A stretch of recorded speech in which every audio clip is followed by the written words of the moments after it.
Bom dia, bom domingo para você.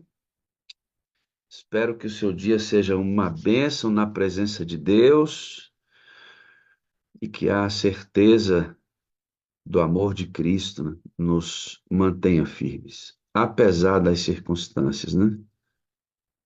Paz, a paz, né? O Rogério, todas as vezes que a gente ora aqui pela manhã, ele pergunta, tudo em paz? Eu aqui excede todo entendimento. Porque o nome do Rogério é Rogério Paz, né? Mas ele já traz a paz no nome dele, né? Aí ele pergunta: tá tudo em paz, pastor? Eu digo: aqui excede todo entendimento. Porque paz não é a ausência de problemas, é a presença de uma pessoa. Paz não é a ausência de problemas, irmãos. Paz é a presença de uma pessoa. Jesus Cristo é a paz. Que Deus nos acompanhe e nos fortaleça. Fernando Nunes. Você vai orar daqui a pouquinho, tá? Tá bonito aí, bem iluminado. Vou te chamar para fazer a primeira oração nossa aqui. Não, antes de pensar com você em algo que veio martelando na minha cabeça, e eu vou ler um texto com você. Efésios 1, versículo 13. Dá uma olhadinha lá. Efésios 1, versículo 13.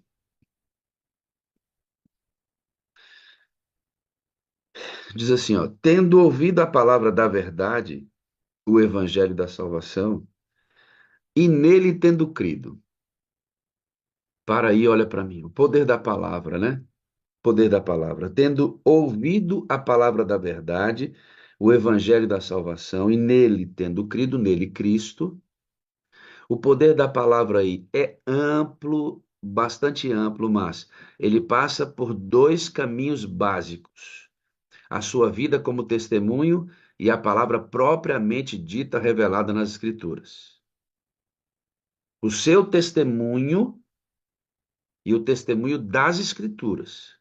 Falando como é que a gente acredita, como é que a gente passa a crer.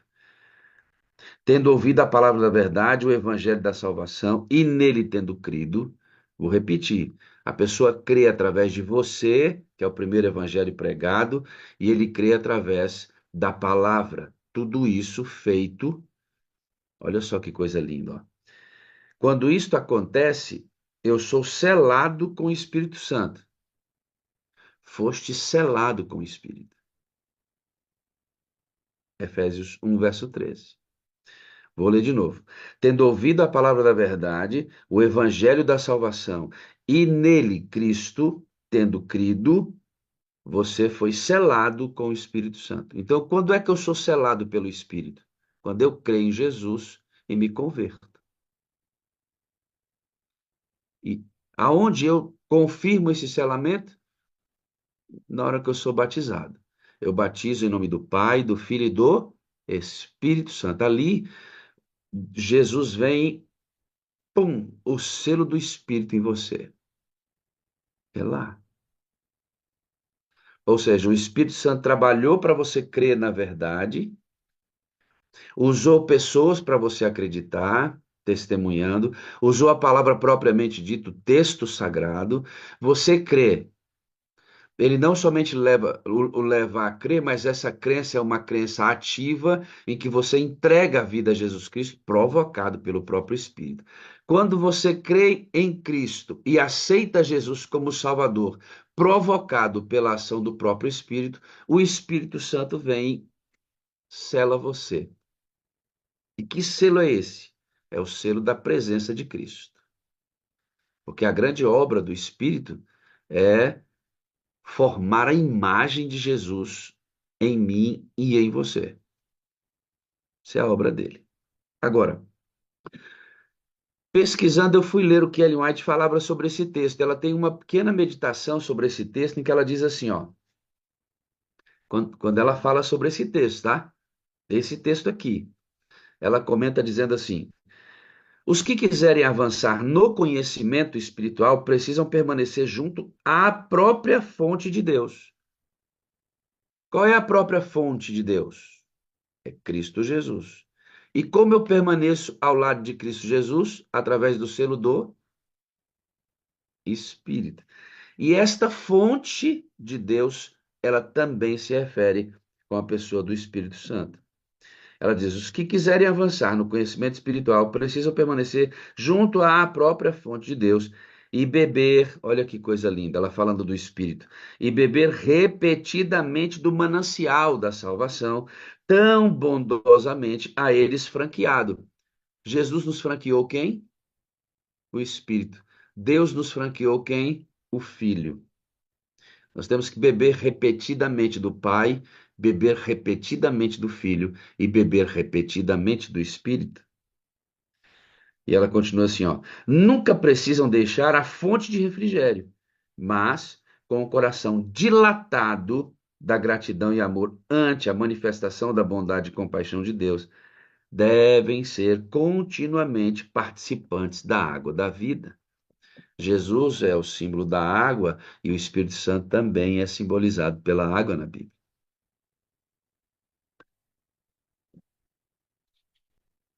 E, fechando isso, eu queria ler um mandamento para você.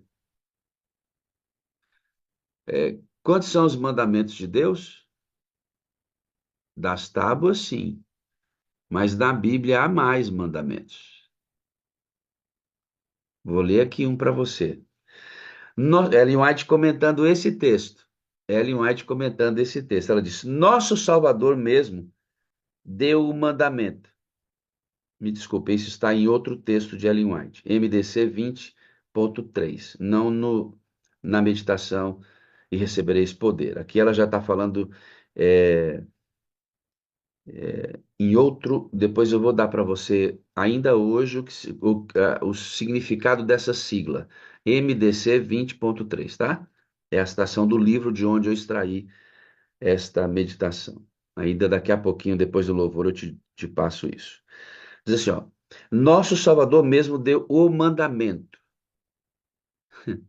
Que mandamento ela está dizendo aqui? Ela diz assim, ó: enchei-vos do Espírito. Efésios 5:18. E essa ordem é também uma promessa de seu cumprimento. Foi do agrado do Pai que toda a plenitude nele habitasse, no Espírito, em Cristo, estáis perfeitos nele. Qual é o mandamento? Enchei-vos do Espírito. Não é uma questão optativa, irmãos. Encher Encher-se do Espírito é uma ordem, é o mandamento de Deus. É o mandamento. Maior discurso de Cristo. Obrigado, Rogério. Maior discurso de Cristo. Eu tenho aqui todas as abreviações. Maior discurso de Cristo. Bom, condensando o que eu estou dizendo é assim, ó. Quando eu estou fora do caminho, o Espírito Santo está trabalhando em mim lá fora, para que eu aceite Jesus. Quando eu aceito Jesus e creio nele, o Espírito Santo sela. Jesus me sela com o Espírito. Quando eu sou selado pelo Espírito, o que começa a acontecer? Ele vem e começa a imprimir a imagem de Cristo em mim progressivamente dentro do processo de santificação. Bom, o selo é suficiente? Não. Depois que eu entro e sou selado, você tem que encher-se do Espírito todos os dias. É o mandamento. Só receber o selo não será suficiente. Faz parte do processo de entrada. O processo de permanência depende do enchimento. Entenderam ou não? Para entrar no reino, selo do Espírito. Para permanecer no reino, enchimento do Espírito. Qual é a obra dele? Centralizar e formar a imagem de Cristo em nós. Pegaram a ideia? Não. Entrou, selado. Para permanecer, tem que estar cheio. É uma ordem. Perceberam ou não? Legal. Tendo percebido isso, vamos para o nosso louvor e vamos fazer oração primeiro. Cadê meu amigo que eu disse que ele ia orar comigo aqui, rapaz? Tá Fernando aqui, Fernandinho. Abre o áudio aí, por favor, meu filho. Isso. Bom dia, amado. Tudo bem? Bom dia, tudo bem? Tudo jóia, né? Sempre. Esposo da moderadora Ruth, um, um grande participante junto com ela e divulgador da sala, vive conosco esse ambiente. Bom dia, Fernando, professor Fernando, né? Ore por nós, por favor, amigo. Paizinho querido, Deus bendito, é muito bom já cedo estar na tua presença. Nós temos a certeza que chegamos ao teu santo trono de graça, não confiados em nossos méritos, mas é nos méritos do nosso Senhor e Salvador Jesus. Querido Jesus, obrigado por esse privilégio. Obrigado por nos conceder também o Espírito, porque é Ele que nos conduz, o Espírito Santo que nos conduz, que nos desperta e nos dá essa alegria de estar na tua presença. Querido Espírito Santo, obrigado, porque o Senhor tem nos conduzido, tem tido paciência conosco, tem nos guiado para fazer a tua vontade. Senhor, para nós é um privilégio podermos iniciar agora cedo, buscando a presença do Senhor. E queremos te pedir, Senhor, mais uma vez, que o Senhor nos encha do Espírito Santo para testemunharmos, para vivermos uma vida santa e mais parecido com o nosso Senhor e Salvador Jesus. E é nos méritos de Cristo que pedimos que o Senhor abençoe essa reunião, cada participante, cada um que está, cada adorador aqui presente, dando para nós a certeza que somos selados pelo Espírito, que nós estamos cheios, Senhor, cheios da plenitude para testemunhar, para salvar outras pessoas, para exaltar Cristo. É o nosso desejo, o nosso pedido nessa manhã, em nome de Jesus. Amém, Senhor. Eu amo você, eu preciso de você para ser feliz, você é a parte visível de Deus.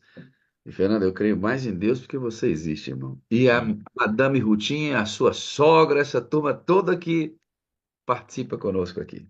Vamos aqui. Ok, pessoal, bom dia mais uma vez. É bom estar com vocês, participando novamente da Sala 57 e poder compartilhar em alguns momentos uma reflexão sobre um pouco sobre o estilo de vida e também, durante a semana, a gente conclui finalmente o nosso estudo do livro O Grande Conflito. Eu sei que a Sala 57 está em muitos lugares.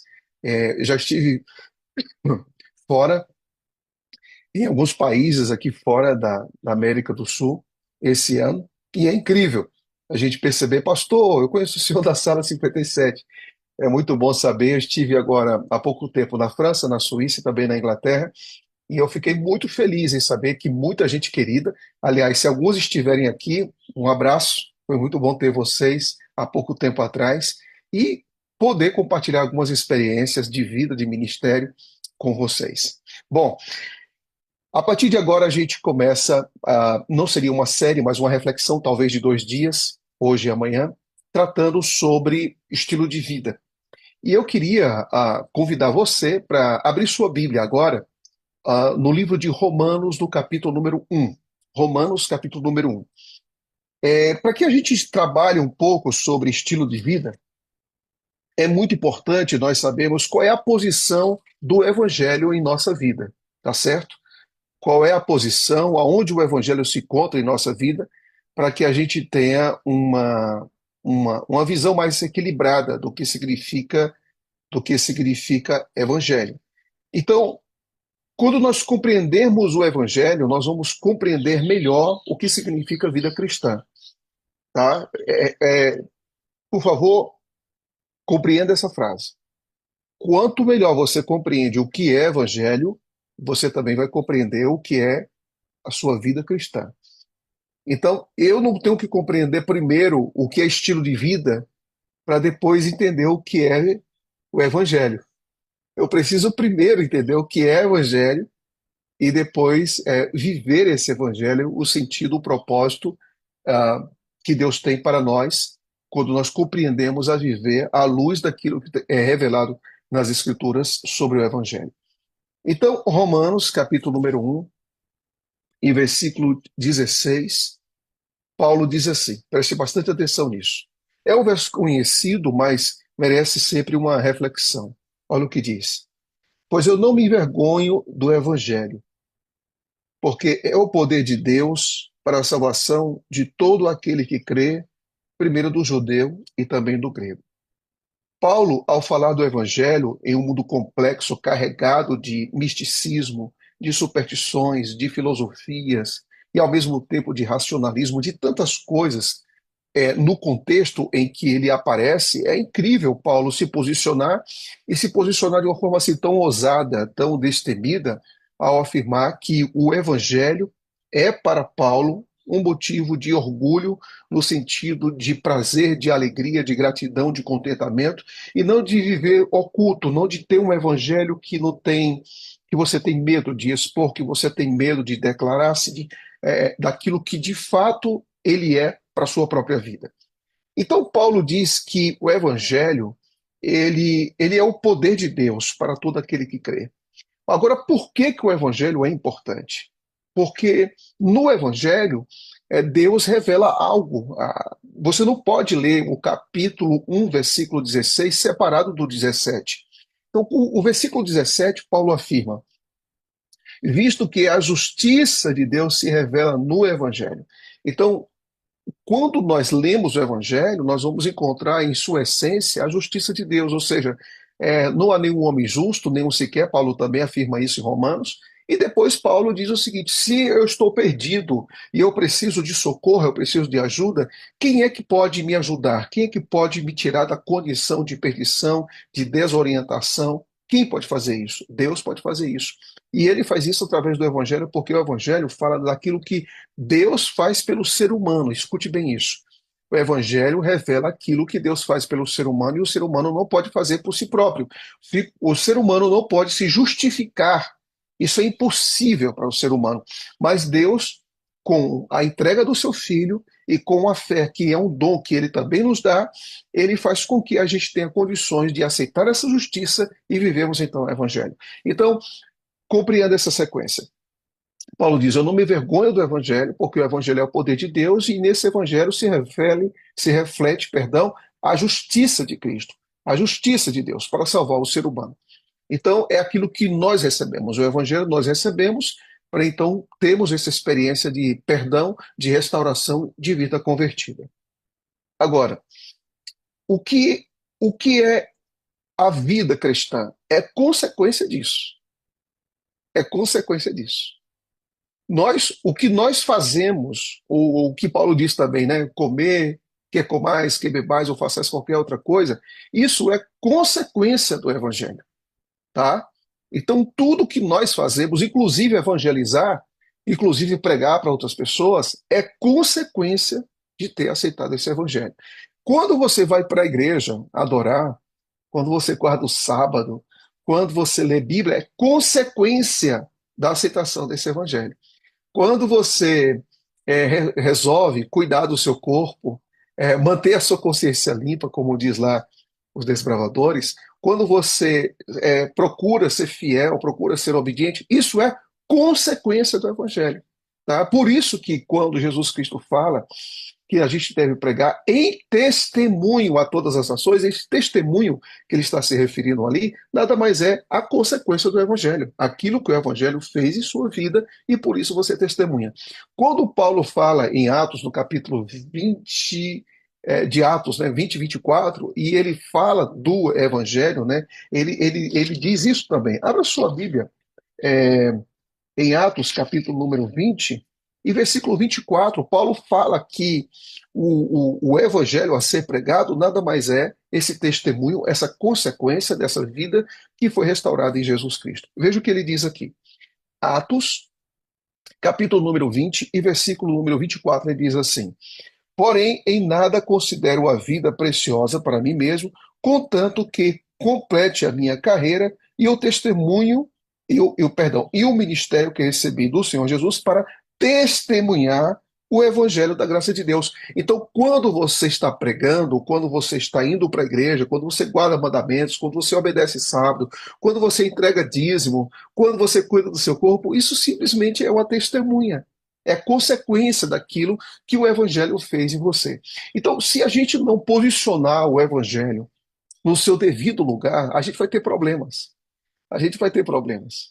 Porque a gente vai começar a pensar que a vida cristã é a minha performance, é o meu desempenho, e o evangelho foi só aquilo que eu aceitei. Agora eu preciso fazer a minha parte. Claro que a gente tem que fazer a nossa parte, mas nesse sentido aqui, a gente tem que entender que a gente faz a nossa parte porque Jesus já fez a parte dele. E aquilo que Jesus Cristo fez por nós já foi suficiente. E o que nós fazemos é consequência do recebimento do Evangelho. Se o Evangelho estiver posicionado na sua vida de maneira correta, ou seja, tudo que você é consequência daquilo que Cristo fez por você na cruz. Tudo que você é e tudo que você faz é consequência daquilo que Cristo já fez por você. Tudo, absolutamente tudo.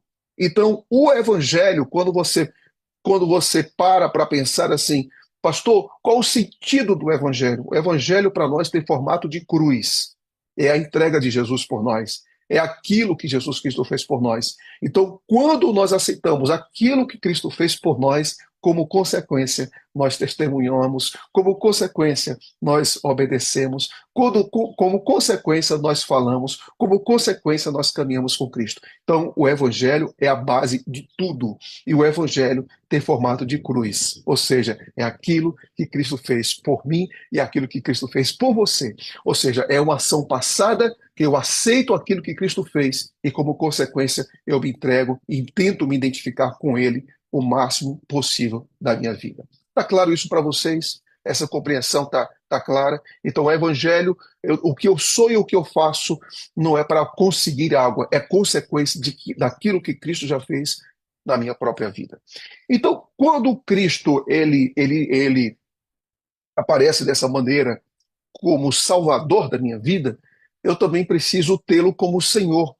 Então, tê-lo como Senhor é dizer que tudo, tanto a motivação como o propósito da minha vida, tudo tem que girar em torno de Cristo Jesus. Então, por isso que ele é o alfa e o ômega, então aquilo que me motiva tem que ser cristocêntrico. E o meu propósito da minha vida também precisa ser cristocêntrico.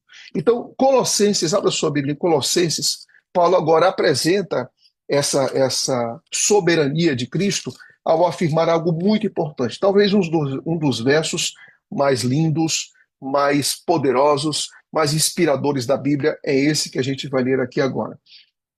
Capítulo número 1 de Colossenses, e o versículo é o versículo de número 16. Capítulo 1 e versículo de número 16. Veja o que Paulo afirma aqui. Ele diz assim: pois nele foram criadas todas as coisas. Então, aqui, coisas animadas, inanimadas, visíveis e invisíveis, tudo foi criado por ele.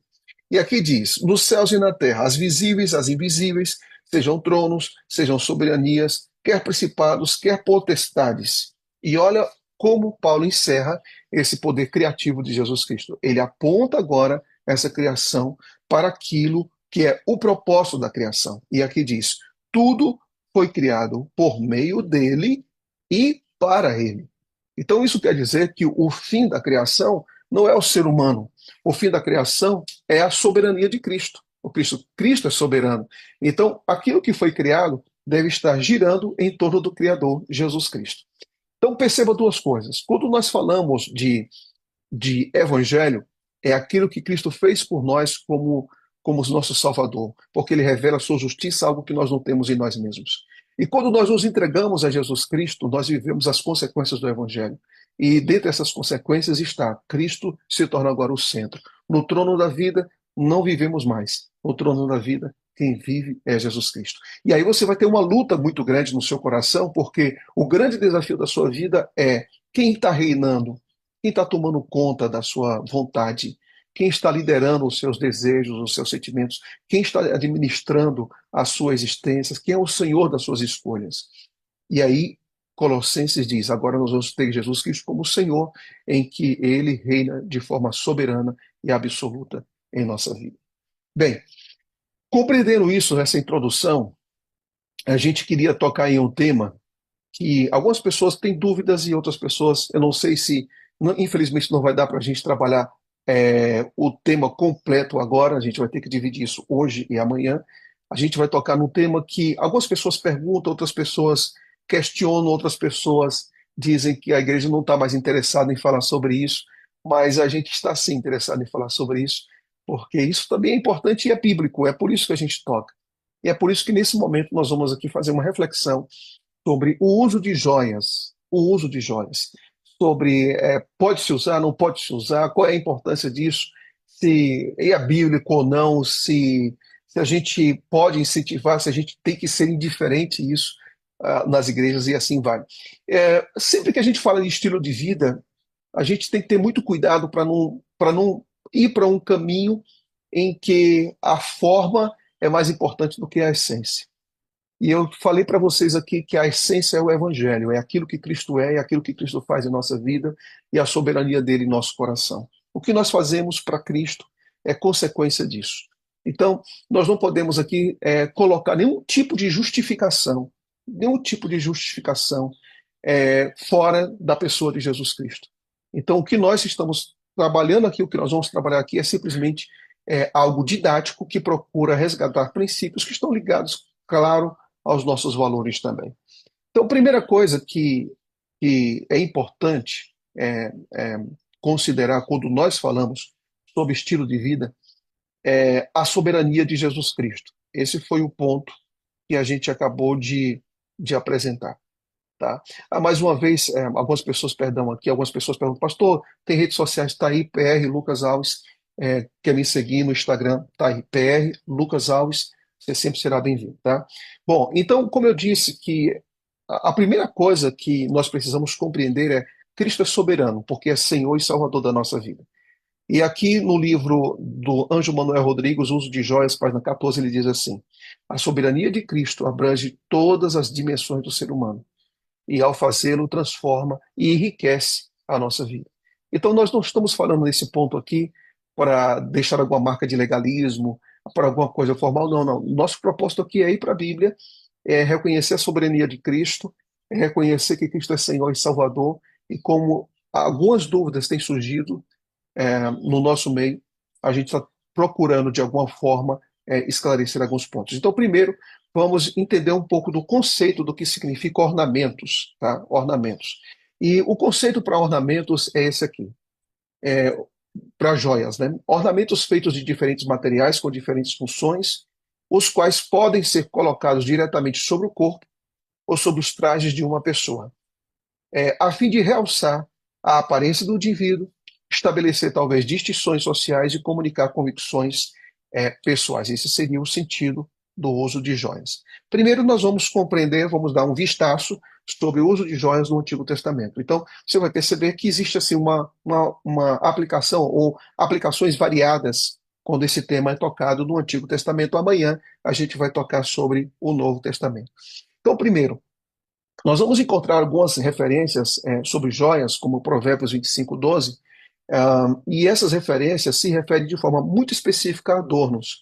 Então, as referências para esses ornamentos são fivelas, são brincos, são anéis, ornamentos que são colocados também no pescoço, no busto das mulheres também, como também argolas, como pulseiras, como colares, como outros que a gente pode encontrar. Agora, é interessante que quando você parte para o Antigo Testamento, você percebe que o, o uso de joias ele também está ligado a uma atividade religiosa, como, por exemplo, o sumo sacerdote que utilizava, sim, um, um, uma espécie de joias, tanto na cabeça como também no seu peitoral.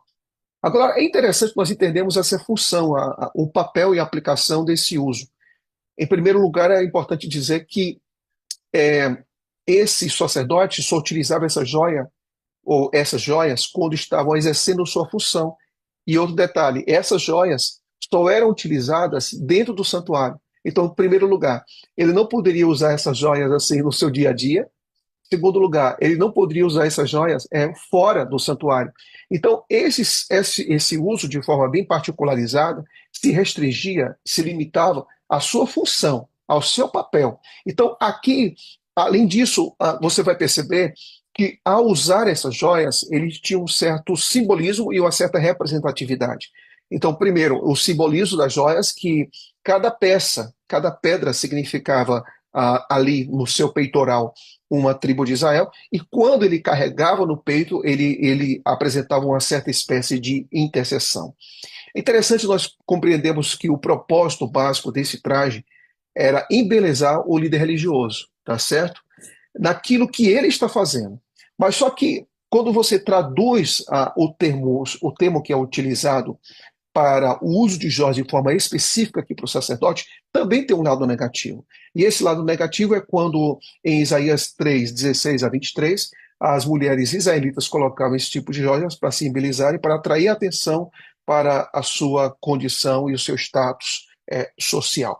Então, perceba que a mesma palavra tem sentido aqui, um sentido positivo, que era a beleza daquilo que o sacerdote representava ao utilizar sua função dentro do santuário, e volto a repetir, só no santuário, só com aspectos simbólicos, tanto a, a, o peitoral, quanto também essa espécie de coroa que ele utilizava, que acima estava escrito santidade ao Senhor, tudo para o interior do templo. Agora, quando você pesquisa um pouco mais, você vai perceber que as próprias moedas, não havia uma produção de moedas, né, nem de papel, e praticamente moedas eram extremamente restritas naquela época. Elas existiam, mas eram muito poucas. Então, era comum as pessoas utilizarem joias como uma espécie de moeda. Então, de acordo com a Bíblia, né, o servo se aproxima de Rebeca para falar do futuro noivo dela, dos planos futuros do casamento para ela, e entrega para ela várias coisas, né? Várias coisas. E dois elementos da narrativa sugerem que essas joias lhe foram dadas por conta do serviço que foram prestados quando ele chega ali com o camelo, depois com a comida que é dada para a ração que é dada para os animais e também a hospedagem que ela recebe. E claro, existe uma espécie aqui de segurança para gerar confiança em Rebeca de que, de fato, ela está segura de que o seu futuro noivo tem condições de sustentá-la. Mais uma vez, a gente olha agora para esse aspecto das joias, ligado também ao seu status, à sua pompa, né? As joias eram usadas para indicar a condição econômica ou financeira de uma pessoa. Isso você vê em 2 Crônicas 32 e 1 Reis, capítulo número 10. Quando se faz uma descrição muito grande daquilo que Abraão possuía, por exemplo, é dito que além de todas as coisas que ele possuía, ele também possuía prata, ele possuía ouro, e muitas vezes essas pratas e essa prata, perdão, e esse ouro vinha também no formato de joias. Bem, quando você olha para a experiência dos israelitas que saem do Egito em fuga, existe uma batalha. Você sabe que existe ali uma batalha espiritual. Você vê nos capítulos anteriores de Êxodo 11 que houve sim ali as pragas foram derramadas, né, foram totalmente dirigidos ao Egito, e o povo de Deus foi protegido, mas existe uma batalha. Essa batalha, ela fica tão evidente que quando os israelitas pedem os recursos, as joias, né, que seria uma espécie de dinheiro pelo sacrifício, pelos 400 anos de escravidão, praticamente, que eles tiveram dentro do Egito, ali se usa um termo hebraico que se chama nassau, que significa despojar, e despoja é justamente um termo que é utilizado no sentido de guerra, né? E nesse momento, então, Êxodo capítulo 11, versículo 2 diz que todo homem peça a seu vizinho e toda mulher a sua vizinha objetos de prata e objetos de ouro. E claro, dentro desses objetos de prata e de ouro estava também o uso de joias. E é interessante que posteriormente, quando você olha a construção do santuário, essas joias elas foram também colocadas a serviço da construção do santuário, ok? Depois, além de você ver como uma espécie de moeda e como também uma espécie de status, as joias também no Antigo Testamento, ele tem um aspecto de se referir à posição que as pessoas ocupam com o uso daquele tipo específico de joias. Então, por exemplo, a figura do rei, ela representa isso. Quando você encontra a descrição da morte, né, tanto da entronização de Saul quanto da morte de Saul, você vai ver que, especialmente lá, logo no finalzinho de 1 Samuel, quando se vai falar sobre a morte de Saul, você vai encontrar lá que um servo encontra a coroa e encontra também um bracelete e diz: "Nossa, isso aqui pertence a Saul", porque aquilo ali era um símbolo de poderio, de posição que Saul estava ocupando. Então, a coroa pode ter sido de metal, pode ter sido adornada com joias, e era usada também pelos reis israelitas para fazer a identificação de que fato ali era o rei. Agora, um outro detalhe também que chama importante, que é importante, né, é que também tanto isso era aplicado para o homem como status, como também para as mulheres, né? Então você percebe, por exemplo, na experiência de Esther, ela recebe braceletes, ela recebe correntes também para significar que agora ela está ocupando o lugar da Vasti. Vestidos de linho cobertos também com joias, então isso também apresenta um novo status para alguém que está mudando de posição. Então, um outro exemplo também que me chama muita atenção é no caso de Amã. Então, quando você olha para a experiência de Amã e de Mardoqueu, o rei Assuero entrega para Amã uma espécie de anel, sinete, e nesse anel ele é carregado de autoridade.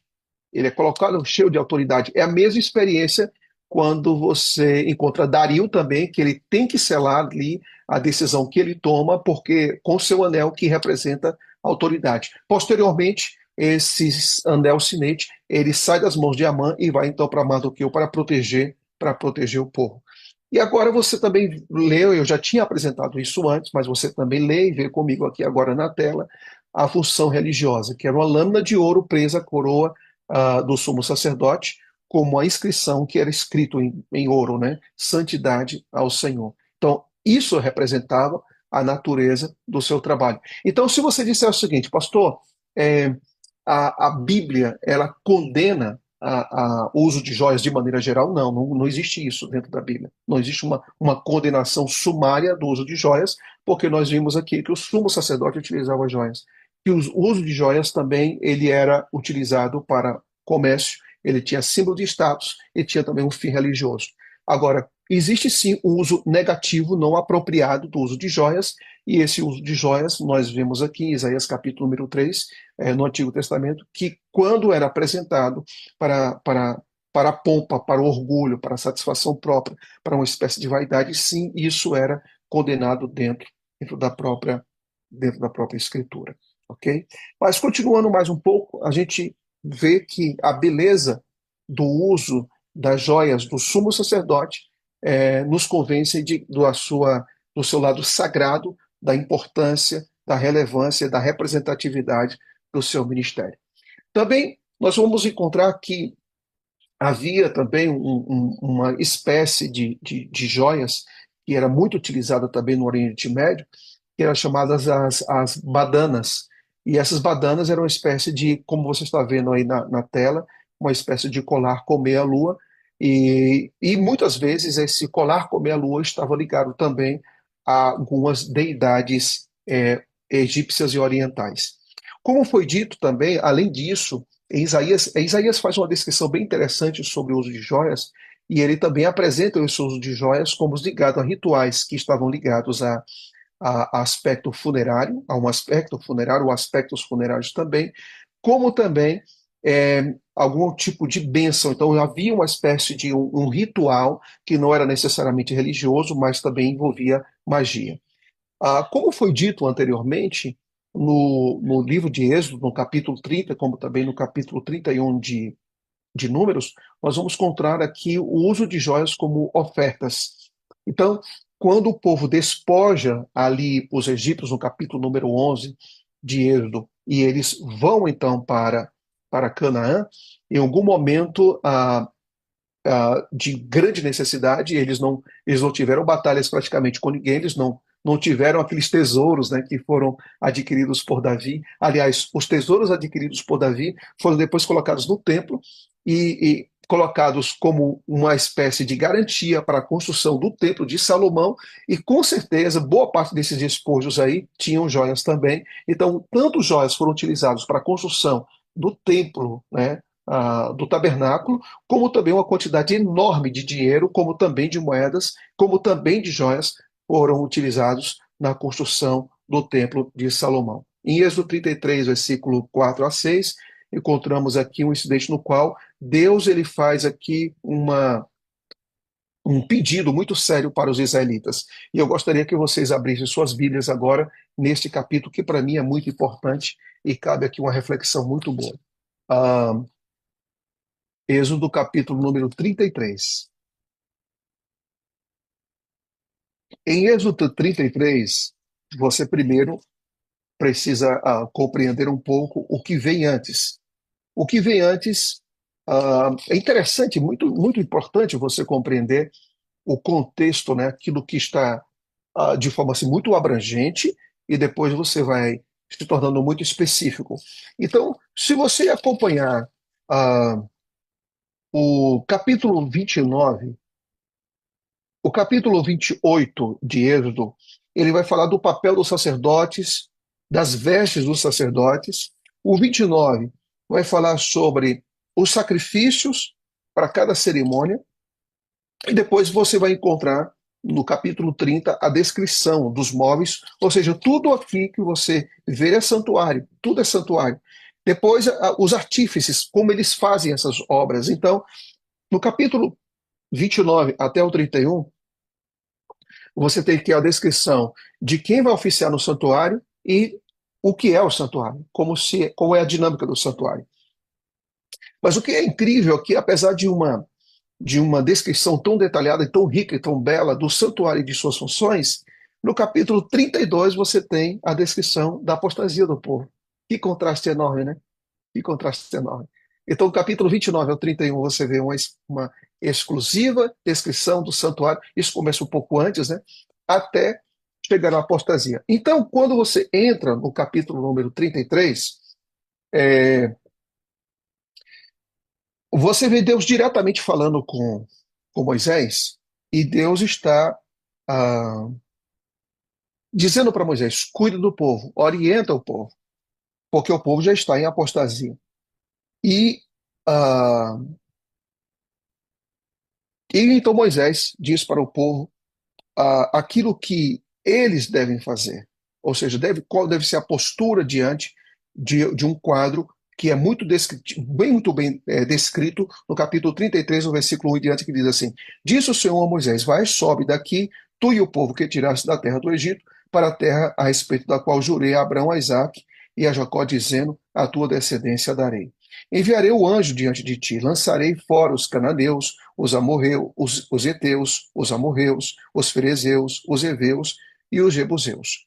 Claro, Moisés já havia intercedido pelo povo. O povo estava se arrependendo. No capítulo 32, do 30 até o 35, é o arrependimento do povo, tá? Moisés intercede e ali existe, então, o arrependimento. Então, eles prosseguem agora, eles se propõem agora a seguir ao Senhor. E veja o que diz. Sobe uma terra, versículo 3 do capítulo 33, a uma terra que emana leite e mel, e eu não subirei no meio de ti, porque és povo de dura cerviz, para que não te consuma eu no caminho. Ouvindo o povo estas notícias, pôs-se a prantear, e nenhum deles vestiu seus atavios ou seus ornamentos. E veja o que diz o versículo 5 e o versículo número 6. Portanto, o Senhor tinha dito a Moisés: dize aos filhos de Israel: és povo de dura cerviz. Se por um momento eu subir no meio de ti, te consumirei. Tira, pois, olha só, tira, pois, de ti os atavios, para que eu saiba o que eu de fazer, o que hei de fazer. Então, os atavios aqui são as joias. Os atavios aqui são os ornamentos. Os atavios aqui são justamente aquilo que Deus diz: olha, vocês se arrependeram genuinamente, no capítulo 32, versículo 30 ao 35. Então, eu quero agora que vocês me deem evidências disso. E no versículo 6 diz: então os filhos de Israel tiraram de si seus atavios desde o Monte Horebe em diante. Essa palavra, desde o Monte Horebe em diante, Richard Davidson, que é um especialista em hebraico, ele diz o seguinte: que essa era uma ação, não era uma ação temporal, não era uma ação particular para aquele momento, mas era uma ação contínua. Ou seja, que eles não deveriam mais introduzir joias em seus próprios atavios.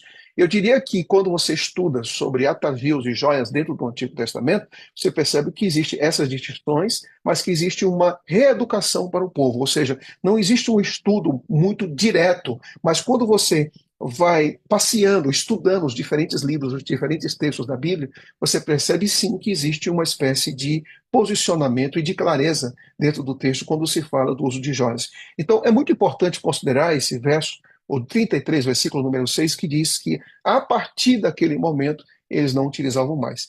E também se diz também que quase todas as vezes, quando o povo ele caía numa espécie de apostasia, esse tipo de recurso, né, de atavios, ele era utilizado novamente. Então a gente tem a experiência do bezerro de ouro, tem um arrependimento, e existe uma evidência desse arrependimento, que era também deixar o uso de joias.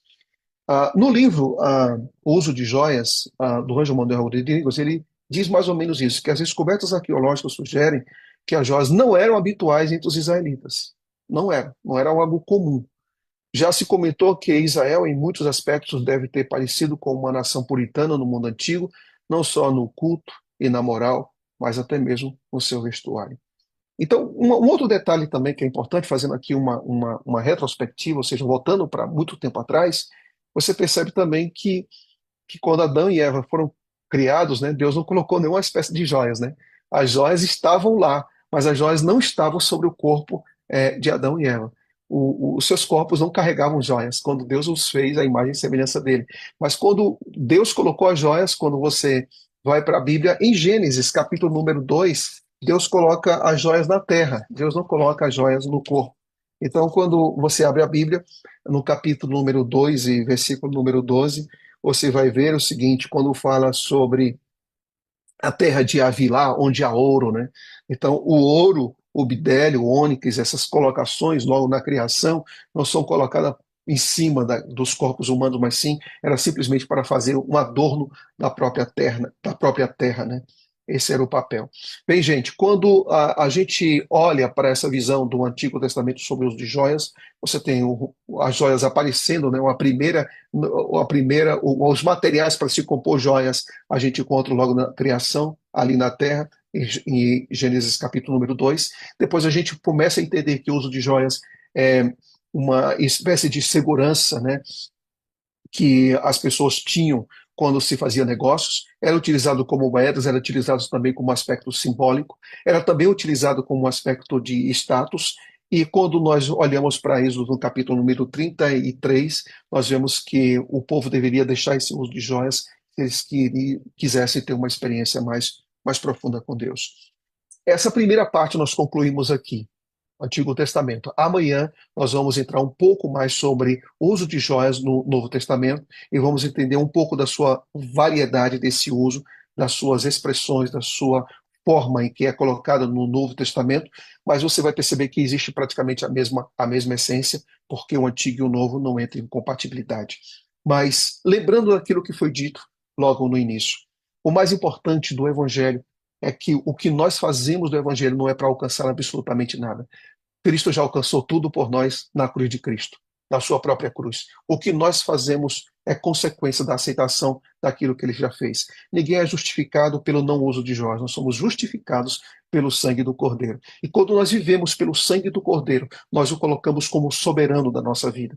E como soberano da nossa vida, nós vamos também compreender e estudar as Escrituras para tentar, por sua graça, nos alinhar o máximo à sua vontade, ao seu querer e aos seus planos para a nossa vida. Que Deus nos abençoe, que Deus nos guarde, que a gente tenha uma ótima semana. E se Deus quiser, amanhã na sala 57, segunda-feira, a gente se encontra novamente aqui para estudar joias no Novo Testamento. Deus abençoe a todos. Vamos orar, pastor? Oremos. Pai Santo e Pai querido, obrigado pela vida. Obrigado porque aquilo que o Senhor faz em nossa vida é algo completo. E nós te agradecemos porque o Evangelho nos alcançou. Nos ajuda, Senhor querido, a termos Cristo como soberano da nossa existência, submetendo nosso corpo, nosso coração, nossa mente ao Senhor, submetendo os nossos pés, as nossas mãos, mas acima de tudo submetendo a nossa vontade ao Senhor. Que o Senhor nos oriente, que o Senhor nos capacite, que o Senhor nos dê clareza de mente, que o estilo de vida não seja um objeto de justificação própria, mas que o nosso estilo de vida seja consequência daquilo que Cristo já fez por nós na cruz. Abençoe essa sala e nos acompanhe hoje, em nome de Cristo. Amém. Muito obrigado, professor. Uma bênção. Quer ver a conclusão desse estudo? Vem amanhã, né? Que amanhã nós vamos continuar nossa caminhada para a compreensão mais ampla, muito embora eu tenha certeza que aqui nós estamos só arranhando, né, pastor? Uma Uhum. estrutura que cada membro aqui desta sala pode se aprofundar muito mais a partir das diretrizes que serão estabelecidas aqui. Um grande dia, pastor, um grande domingo na presença de Deus. Eu tenho 4 coisas para dizer para o senhor que são o nosso estilo de vida, nossa conduta cristã, né? Eu amo o senhor, eu preciso do senhor para ser feliz. O senhor é a parte visível de Deus. Eu creio mais em Deus porque o pastor Lucas, a família, existem em nossa vida. Amém. A recíproca é verdadeira. Amo você, Wagner, essa sala. Que Deus abençoe o ministério de vocês, que é um ministério tão lindo, que alcança tanta gente. Eu vou ter que sair agora, eu vou fazer minhas malas e ir agora para Belém. E a gente se encontra amanhã lá de Belém, tá bom? Deus abençoe vocês. Um forte abraço e uma feliz semana. Forte abraço, meu pastor. Fica com Deus, boa viagem. Eita, que coisa boa, né, irmãos, hein? Começar a compreender isso. O pastor sai do macro e vai descer para o específico. É extraordinário, né? Eu amo essa igreja, irmãos. Amo a nossa compreensão bíblica, a maneira ampla da nossa teologia, como ela consegue ser estabelecida em toda a Escritura, né? Isso me deixa muito feliz. Falando em teoria e prática, nós mandamos um link para você ontem, para você entrar nessa sala hoje, dia 8/12, 6h34. Lá tem um texto que para mim foi muito esclarecedor. Diz assim, ó, cotidianamente recebia novo batismo do Espírito Santo. Quem? Quem? Cristo recebia novo batismo. Nas primeiras horas do novo dia, o Senhor o despertava do seu repouso e sua alma e lábios eram ungidos de graça para que a pudesse transmitir a outros. Como é que Cristo recebia a unção do Espírito? Cristo cotidianamente recebia novo batismo do Espírito Santo. Como é que ele recebia novo batismo? Porque ele levantava de madrugada? Porque ele orava? Que ele buscava a presença, o estudo da palavra? Também. Mas ele pedia. Jesus pedia o Espírito Santo ao Pai. Ah, mas como é que você tem prova disso? Não tem nenhum texto na Bíblia que diz que Jesus pedia? Ora, mas é incoerente você ensinar a fazer algo e não fazer o mesmo. É incoerente você ensinar algo e não fazer o mesmo. Cristo ensinou que o Espírito Santo tem que ser pedido em Lucas 11. Eu sou um pai bom. Acaso não darei o Espírito Santo àqueles que pedirem?